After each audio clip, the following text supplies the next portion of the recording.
Magical pa rin ang pakiramdam na kaya namin gumawa ng sarili naming lupa.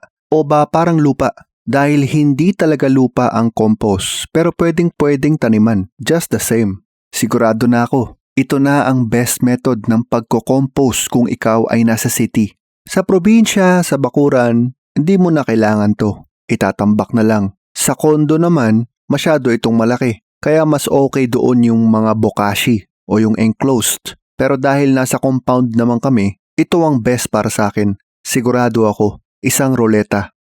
Pangalawang unit ko na to. Kinalawang kasi yung paa nung una. 4,200 yung presyo nung una. At matapos ang 4 na taon, nagmura na rin. Itong pangalawa, 3,200 na lang.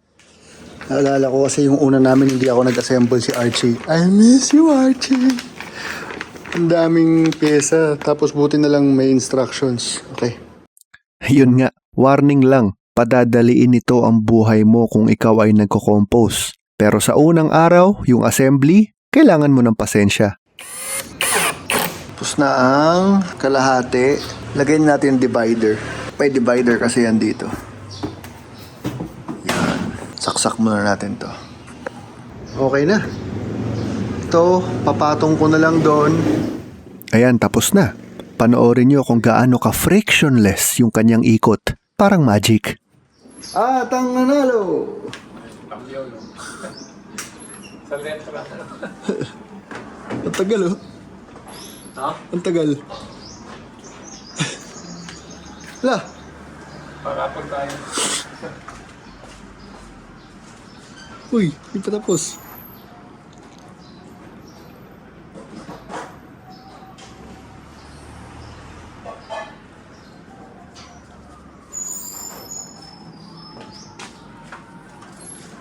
Okay.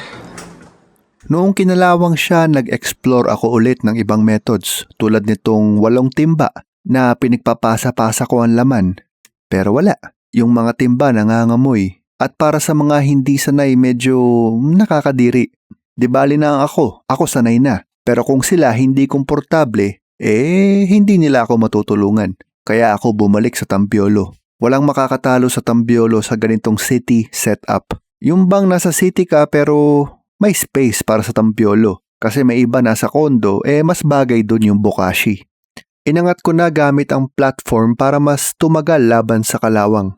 Not bad naman din yung una. 4 na taon tapos 4-2. Parang lagpas 1K a year lang. Di dapat mas mura itong pangalawa. Elevated pa. Mas tatagal. Dapat.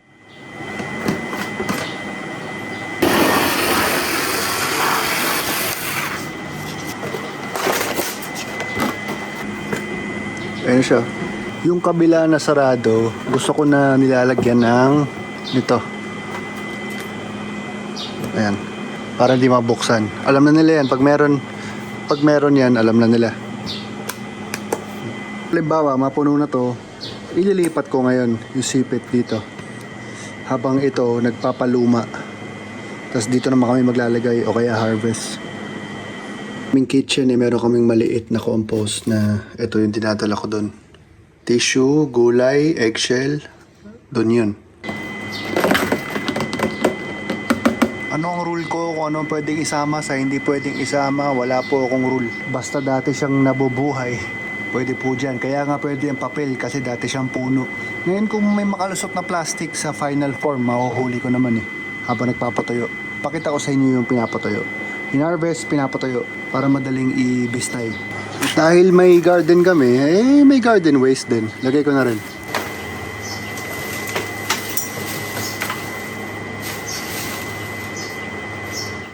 Hindi ko pa yata na-discuss kung bakit kailangan umiikot. Kailangan umiikot para hindi makulob. Yung pagkakakulob, dun po nagsisimula yung kondisyon na kung tawagin ay anaerobic at doon na nagsisimula ang pagbaho.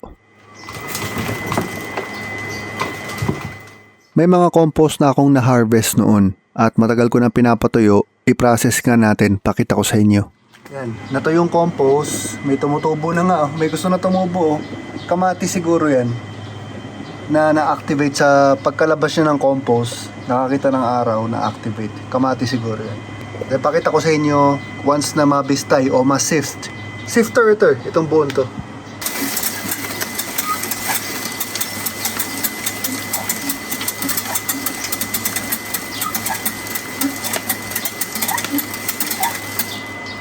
Ito.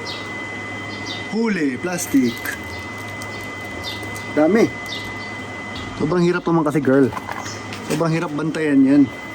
Lalo, hindi mo alam, nakatago pala sa food packaging na akala mo karton.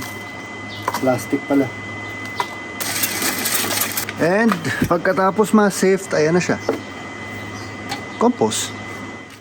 Yun nga, ako ay namamangha pa rin. Imagine, lahat ng kitchen waste namin, pati garden waste, nagiging ganito at pwedeng taniman. Katunayan po ang compost na experiment ko na gawing bricks at na-experiment ko na rin na magpailaw ng bombilya gamit ito. Pero sa ibang usapan na yon, dito muna tayo dahil masaya ako hindi na kami bibili ng garden soil.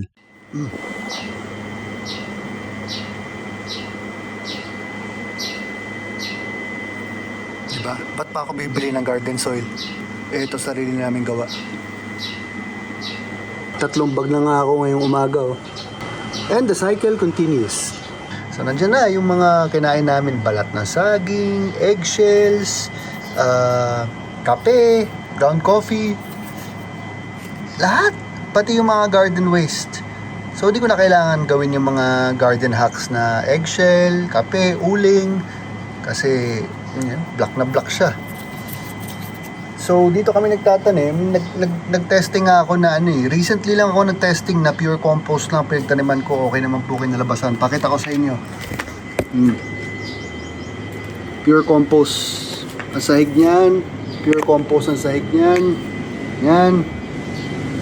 Yun na, kung sakaling masira ulit ito after 4 years or 5 years, titiisin ko na lang yung pagbili ulit at yung pagse-set up at hindi na ako susubok ng iba. Kasi sigurado na ako, this is the best composting method para sa lugar na katulad ng sa amin dito sa NCR.